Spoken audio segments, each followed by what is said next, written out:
বাবার সম্পত্তি নয়, বাবা নামক বট বৃক্ষটা বেঁচে থাকাটাই জরুরি। এটা আসলে সবাই বুঝতে পারে না, সব সন্তানেরা সেই জিনিসটা বুঝতে পারে না ভাই।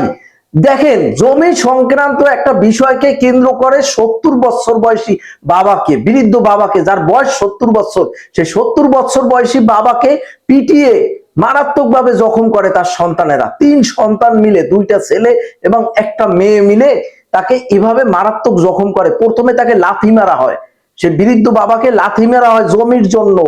জমির জন্য আপনি চিন্তা করতে পারেন, লাথি মারা হয়, তারপর পিটিয়ে মারাত্মকভাবে জখম করে। এবং যখন বৃদ্ধ চিৎকার চিৎকার চেঁচামেচি করে, তখন সেই চিৎকার শুনে এলাকাবাসীরা ছুটে এসে তাকে সোনারগাঁও হসপিটালে ভর্তি করে।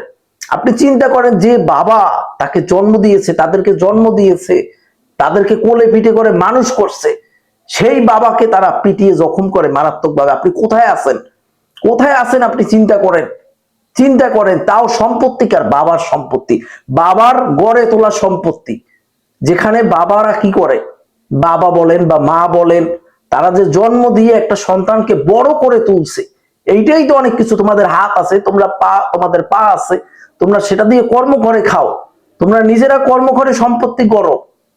সেখানে তারা কি, বাবা নামক যে বট বৃক্ষ, সেই বট বৃক্ষকে মেরে ফেলার জন্য মারাত্মকভাবে জখম করে। আপনি কোথায় আছেন, কোন যুগে আছেন ভাই?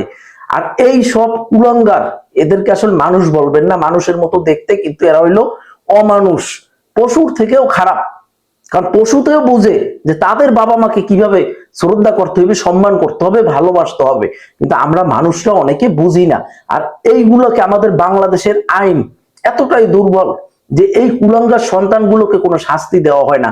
আর এদের জন্যই আজকে বৃদ্ধাশ্রম তৈরি হয়েছে, এই কুলাঙ্গারদের জন্যই বৃদ্ধাশ্রম তৈরি হয়েছে। বাংলাদেশের আইন ব্যবস্থা আরো কঠোর করা উচিত, আরো কঠোর করে এগুলোকে আইনের আওতায় আনা উচিত এবং প্রকাশ্যে এদের বিচার করা উচিত, কঠোর বিচার করা উচিত। তাহলে আর বাংলাদেশে কোনো বৃদ্ধাশ্রম থাকতে পারে না।